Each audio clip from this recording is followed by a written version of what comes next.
Hello everyone, good morning to all of you. Welcome to logic पाठशाला।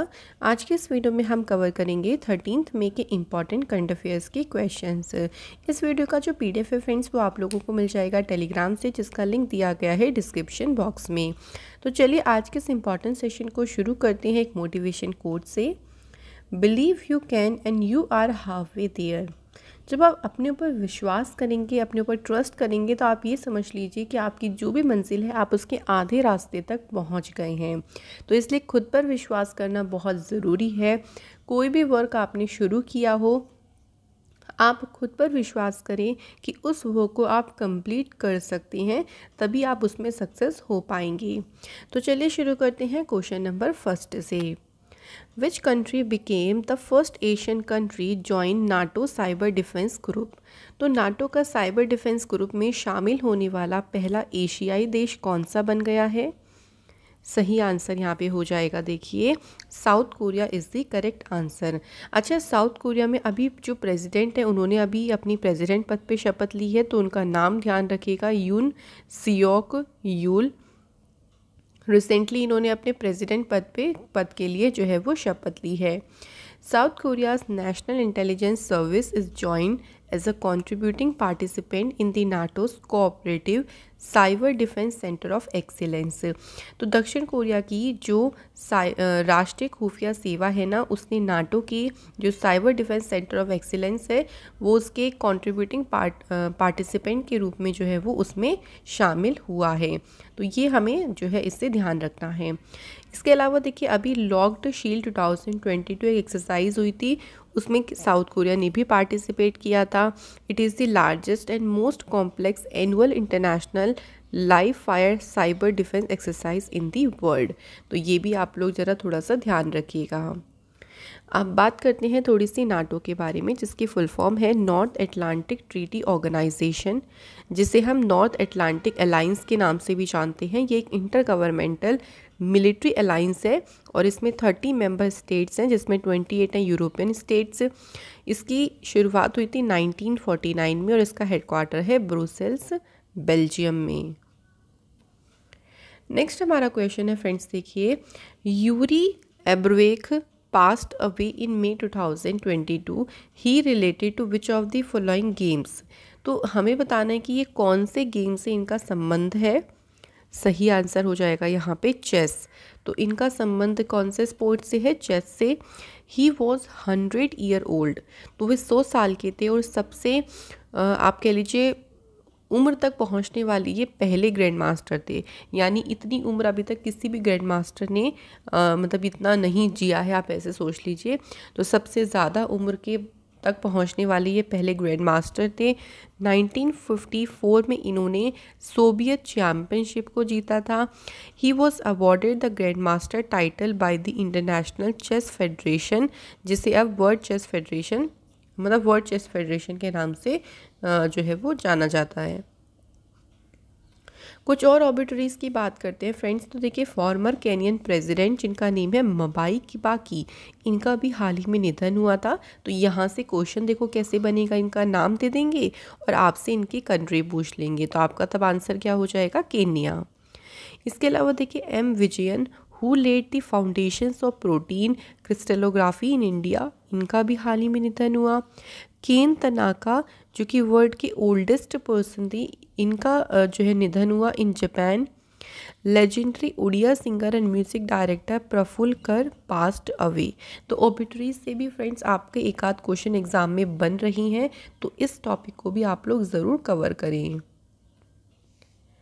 अगला question है prime minister Modi ji will launch the startup policy of which state? तो prime minister Modi ji ने startup policy, किस राज्य की startup policy को ये लॉन्च करेंगे?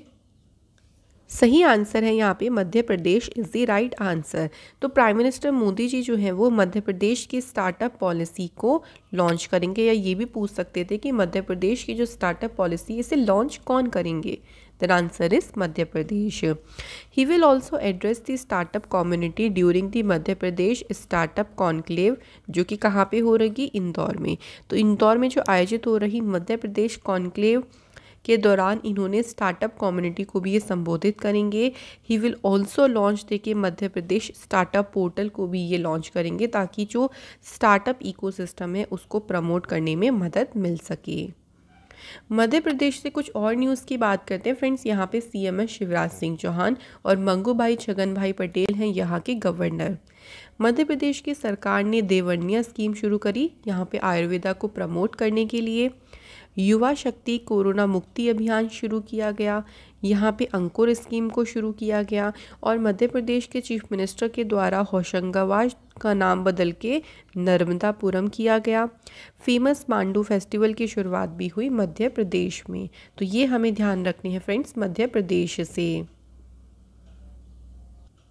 अगला क्वेश्चन है which state government has sign an MOU with क्रूडिस and hydel consultants private limited for development of bamboo resources in the state. तो राज्य में बैम्बू रिसोर्सेज के विकास के लिए देखिए कौन से स्टेट गवर्नमेंट ने ये MOU साइन किया है। सही आंसर हो जाएगा अरुणाचल प्रदेश सरकार के द्वारा ये MOU साइन किया गया है। This is the world largest bamboo cultivation drive bye a public private partnership, यानी PPP मॉडल के द्वारा दुनिया का सबसे बड़ी बांस की खेती का ये अभियान है। ये जो एग्रीमेंट है ना, ये एग्रीमेंट इसमें शामिल है the plantation of 1 lakh hectare of forest and village land with bamboo, कि 1 लाख हेक्टेयर जो फॉरेस्ट और विलेज की लैंड है, ज़मीन है ना, वहाँ पे बैम्बू का प्लांटेशन किया जाएगा जिसको ग्रीन गोल्ड के नाम से भी जानते हैं। तो याद रखिएगा ये पॉइंट इम्पॉर्टेंट है। बात करते हैं फ्रेंड्स अरुणाचल प्रदेश की। तो यहाँ आप देख सकते हैं सबसे नॉर्थ ईस्टर्न स्टेट है अरुणाचल प्रदेश। इसकी कैपिटल है ईटानगर। चीफ मिनिस्टर हैं पेमा खांडू और गवर्नर कौन है BD Mishra. Important national park में है नामदफा और मौलिंग नेशनल पार्क। ये तो आपके इम्पॉर्टेंट है अरुणाचल प्रदेश से। अगले क्वेश्चन पे बढ़ते हैं। क्वेश्चन है देखिए विच state government has launched the चारा विजय योजना स्कीम। तो चारा विजय योजना स्कीम को शुरू किया है हरियाणा की सरकार ने। तो फ्रेंड्स राइट आंसर हो जाएगा Haryana. It is a farmer grows fodder.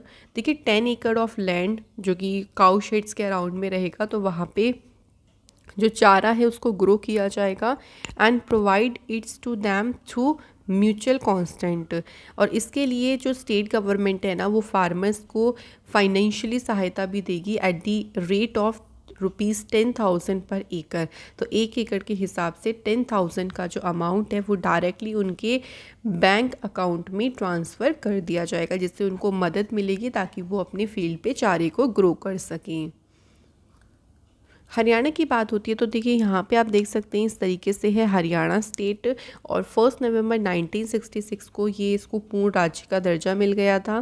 Capital है इसकी चंडीगढ़। गवर्नर है बंडारू दत्तात्रेय और चीफ मिनिस्टर है मनोहर लाल खट्टर। नेशनल पार्क में इम्पॉर्टेंट है सुल्तानपुर और कालेश्वर नेशनल पार्क। हरियाणा से कुछ और न्यूज़ देख लेते हैं। तो देखिए हरियाणा की गवर्नमेंट ने लॉन्च किया है क्रॉप इंश्योरेंस पोर्टल ऑफ मुख्यमंत्री बागवानी बीमा योजना। 35 नंबर का सूरजकुंड इंटरनेशनल क्राफ्ट मेला, इसकी शुरुआत हुई हरियाणा में। हरियाणा के चीफ मिनिस्टर ने महिलाओं के लिए सुषमा स्वराज अवार्ड की अनाउंसमेंट करी। मातृशक्ति उद्यमिता स्कीम यहाँ शुरू हुई और हरियाणा कौशल रोजगार निगम वेब पोर्टल को भी लॉन्च किया गया। तो ये सभी इम्पॉर्टेंट न्यूज़ है फ्रेंड्स हरियाणा स्टेट से। अगला हमारा क्वेश्चन है देखिए who has been appointed as the chief election commissioner of the Election Commission of India with effect from 15 May. तो वे 15 मई से भारत के चुनाव आयोग के मुख्य चुनाव आयुक्त के रूप में किसे नियुक्त किया गया है। तो इनका नाम क्या है, इनका नाम है राजीव कुमार। तो राजीव कुमार ये चीफ इलेक्शन कमिश्नर के पद के लिए अपॉइंट हुए हैं और सुशील चंद्र 14 मई को अपने स्थान छोड़ देंगे, यानी उनका जो कार्यकाल है वो ख़त्म हो रहा है। तो उनके स्थान पर जो है राजीव कुमार इस पद को संभालेंगे। He has been election commissioner of the since September 1, 2020। तो सुशील चंद्र 2020 से यहाँ पे इलेक्शन कमिश्नर थे और ये जो अपॉइंटमेंट है ये किसके द्वारा की जाती है, प्रेसिडेंट के द्वारा। तो रामनाथ कोविंद जी के द्वारा ये जो अपॉइंटमेंट है वो की गई। रिसेंट अपॉइंटमेंट्स में देख लीजिए अल्केश कुमार शर्मा, ये भी ministry of electronics information technology में एज अ सेक्रेटरी पद पे अपॉइंट किए गए। इसके अलावा वेंकटरमणी सुब्रमण्यम, ये इंटर ग्लोब एविएशन जो है उनके बोर्ड ऑफ डायरेक्टर्स के चेयरमैन बने हैं। Naresh Kumar Corbett tiger reserve के नए डायरेक्टर अपॉइंट किए गए हैं। अगला हमारा क्वेश्चन है who has taken over as the additional charge of the post of chairman and managing director of RailTel corporation of India limited. तो देखिए इस पद के लिए ना उनको एडिशनल चार्ज दिया गया है, यानी अतिरिक्त प्रभार दिया गया है। और ये किसने ग्रहण किया है? तो राइट आंसर हो जाएगा अरुणा सिंह के द्वारा इसको ग्रहण किया गया है। प्रेजेंटली ये रेलवे बोर्ड में एडिशनल मेंबर के रूप में काम कर रही हैं और she is an officer of 1985 batch of Indian railway service of signal engineers. और अभी इनको एडिशनल चार्ज दिया गया है RailTel corporation of India limited के मैनेजिंग डायरेक्टर पद के लिए। रेलटेल कॉरपोरेशन की बात करते हैं फ्रेंड्स, तो इसकी शुरुआत हुई 26 सितंबर 2000 को। इसका हेडक्वार्टर है इंडिया में और इसके चेयरमैन बनी हैं अभी अरुणा सिंह और इंडियन रेलवे के द्वारा ये ओन्ड है। नेक्स्ट हमारा क्वेश्चन है who received the Bangla academy for her relentless literary pursuit, यानी उनकी अथक साहित्य खोज के लिए उन्हें बांग्ला अकेडमी पुरस्कार किसे मिला है? तो ये पुरस्कार मिला है वेस्ट बंगाल की चीफ मिनिस्टर ममता बनर्जी को। तो याद रखिएगा ममता बनर्जी को ये पुरस्कार मिला है। ये जो अवार्ड है इसे इंट्रोड्यूस किया गया है साहित्य अकेडमी के द्वारा। Was presented to Banerjee for her book, उनकी बुक कविता बितान। तो बनर्जी को उनकी पुस्तक कविता बितान के लिए ये जो अवार्ड है वो दिया गया है। Which pay tribute to the best writers of West Bengal. तो पश्चिम बंगाल के जो भी बेस्ट राइटर्स होते हैं उनको श्रद्धांजलि देने के लिए इस अवार्ड को शुरुआत की गई थी। ममता बनर्जी की जो बुक है कविता बितान, ये 2020 में लॉन्च हुई थी कोलकाता बुक फेयर में। इस बुक में 946 पोएम जो है वो कंटेन है, जो कि TMC सुप्रीमो के द्वारा लिखी गई हैं। अवार्ड की ही बात आती है तो देखिए प्राइम मिनिस्टर नरेंद्र मोदी जी को फर्स्ट लता दीनानाथ मंगेशकर अवार्ड से सम्मानित किया गया। उसके बाद देखिए असमीज़ पोएट हैं नीलमणि फूकन, इनको 56 नंबर का ज्ञानपीठ अवार्ड मिला। अगला है वेटरनी बंगाली ऑथर अमर मित्र, इनको प्रेस्टिजियस ओ हेनरी अवार्ड मिला। रामदर्श मिश्रा, इन्हें सरस्वती सम्मान से सम्मानित किया गया। और जर्नलिस्ट हैं आरिफा जोरी, इन्हें चमेली देवी जैन अवार्ड 2021 से सम्मानित किया गया है। नेक्स्ट हमारा क्वेश्चन देखिए क्या है, which bank has partnered with Worldline India to digitize e challan system. तो ई चलान प्रणाली को डिजिटाइज करने के लिए वर्ल्ड लाइन इंडिया के साथ में किस बैंक ने पार्टनरशिप करी है? ये पार्टनरशिप करी है बैंक ऑफ इंडिया ने। तो आपको याद रखना है बैंक का नाम। ये जो MOU साइन हुआ है between the Bank of India and the police department to integrated point of sale terminals, ये हुआ है कि जो ई चलान पोर्टल है उसको डेवलप करने के लिए। तो इससे जो पुलिस डिपार्टमेंट है उनको काफ़ी ज़्यादा यहाँ पे मदद मिलेगी। और 3 जोन जिनका नाम है जबलपुर, रेवा और शहडोल, जो 12 डिस्ट्रिक्ट को कवर करेंगे मध्य प्रदेश के, वहाँ पे इस इनिशिएटिव मतलब ये जो इनिशिएटिव है वहाँ पे शुरू किया जाएगा। बैंक ऑफ इंडिया, इसकी शुरुआत हुई 7 सितंबर 1906। इसका हेडक्वार्टर है मुंबई में। फाउंडर हैं इसके राम नारायण रुया और मैनेजिंग डायरेक्टर CEO हैं इस टाइम पे अतनु कुमार दास। कुछ और बैंकिंग न्यूज़ देखिए। HDFC बैंक ने लॉन्च किया स्मार्ट हब व्यापार प्रोग्राम और auto first application. Axis bank के द्वारा एक इनिशिएटिव शुरू किया गया जिसका नाम है house work is work. Bank of Maharashtra ने प्रोजेक्ट बैंक सखी शुरू करी उड़ीसा के लिए। और फाइनेंस मिनिस्टर निर्मला सीतारमण जी ने लॉन्च किया first colour souvenir coin on Panchatantra. तो ये सभी इम्पॉर्टेंट न्यूज़ हैं। अगला क्वेश्चन है which of the following has partner with Kotak Mahindra bank and digital payment firm Phi Commerce. तो कौन से एयरपोर्ट ने यहाँ पर ये पार्टनरशिप करी है? तो राइट आंसर हो जाएगा बेंगलोर इंटरनेशनल एयरपोर्ट लिमिटेड के द्वारा कोटक महिंद्रा बैंक और जो डिजिटल पेमेंट फिर्म है फी कॉमर्स, इनके बीच में एक जो है पार्टनरशिप हुई है। अब यह क्या करेगा, ये केम्पेगौड़ा जो इंटरनेशनल एयरपोर्ट है उस पर one stop omni channel payment solution की सुविधा प्रदान करेगा। इसे स्पेशली देखिए एयरपोर्ट के लिए डिज़ाइन किया गया है, तो सॉल्यूशन जो होंगे वो यहाँ पे इनेबल हो सकेंगे पूरी तरीके से सिक्योर, स्केलेबल और यूनिफाइड पेमेंट एक्सपीरियंस को ये एक तरीके से इनेबल करेगा। ठीक है फ्रेंड्स, चलिए अगले क्वेश्चन पे बढ़ते हैं। तो क्वेश्चन में पूछा है who has released the book, और बुक का टाइटल है मोदी @20 ड्रीम्स मीट डिलीवरी इन न्यू दिल्ली। तो नई दिल्ली में इसको रिलीज़ किया गया और किसने किया है? तो vice president M Venkaiah Naidu ने इस पुस्तक को रिलीज़ किया है। इस बुक में देखिए डिफरेंट फैक्ट बताए गए हैं, डिफरेंट पहलुओं को यहाँ पे प्रेजेंट किया गया है। The pioneering proactive approach and the quintessential transformational leadership style जो कि Narendra Modi has come to be so closely identify with. तो ये जो पूरी शैली है ये एक तरीके से नरेंद्र मोदी जी के बिल्कुल क्लोजली उनको आइडेंटिफाई करता है। तो ये सारी बातें इस पुस्तक में बताई गई हैं। अगला क्वेश्चन है in Cyprus international athletics meeting 2022 who smashed the national record to clinch a gold medal in the women's 100 meter hurdles in Limassol. तो देखिए अभी 100 मीटर जो महिलाओं की हर्डल्स वाली जो रेस हुई है उसमें गोल्ड मेडल जीतने के लिए एक राष्ट्रीय रिकॉर्ड, एक नेशनल रिकॉर्ड इन्होंने ब्रेक किया है और इनका नाम क्या है? ज्योति यारा जी। तो इनका नाम है ज्योति यारा जी और इन्होंने ही जो नेशनल रिकॉर्ड है उससे ब्रेक किया है। इन्होंने 13.23 सेकेंड का टाइम दिया है इसको कंप्लीट करने में, और इससे पहले 2002 में अनुराधा विश्वाल के द्वारा जो रिकॉर्ड है वो इन्होंने ब्रेक किया। इसी के अलावा देखिए अनदर इंडियन लिली दास, इन्होंने भी गोल्ड मेडल जीता है वुमेंस की 15 मीटर रेस में, 1500 मीटर रेस में। तो ये भी इनका नाम भी आप लोग ध्यान रखिएगा।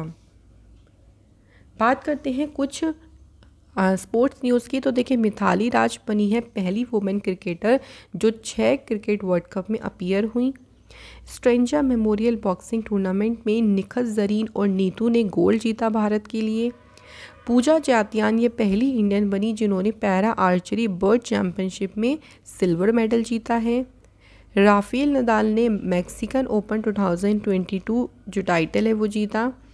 मीराबाई जानू ने गोल्ड मेडल जीता सिंगापुर वेट लिफ्टिंग इंटरनेशनल में। तो फ्रेंड्स ये थे हमारी कुछ इम्पॉर्टेंट स्पोर्ट्स न्यूज़। तो यहाँ पर फ्रेंड्स हमारी सभी न्यूज़ आज की हो जाती हैं फिनिश। अब हमारा टाइम आता है क्विक सा रिवीजन करने का। तो चलिए शुरू करते हैं। फर्स्ट यून सुक योल, तो अभी मैंने आपको बताया था कि इन्होंने कौन से देश के प्रेसिडेंट पद के लिए शपथ ली है, तो राइट आंसर हो जाएगा फ्रेंड्स यहाँ पे साउथ कोरिया। वर्ल्ड का जो लार्जेस्ट ग्लास बॉटम ब्रिज है इसे ओपन किया गया है कहाँ पे? वियतनाम में। The joint commission meeting between India and which country was held in new Delhi. तो जॉइंट कमीशन की जो मीटिंग है वो इंडिया और ओमान देश के बीच में हुई है और ये इसका कौन सा एडिशन है, तो ध्यान रखेंगे 10th edition. Who was the chief guest at the annual event of Air Cargo Forum India. तो इसमें मुख्य अतिथि कौन थे? ज्योतिरादित्य एम सिंधिया।